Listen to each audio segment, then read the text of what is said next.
To quickly render a 3D drawing, choose from the Render Modes menu in the View bar, where all of the rendering types are listed.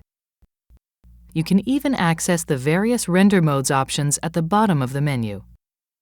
If you don't have Renderworks installed, not all of these options will be available. If you own one of the Design Series products, you also have the option of using Hidden Line Rendering with Sketch settings when working in 3D.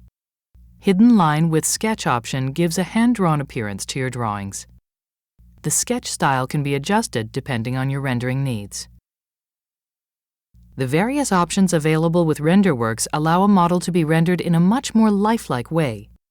Textures, which are realistic images of materials, can be mapped onto surfaces.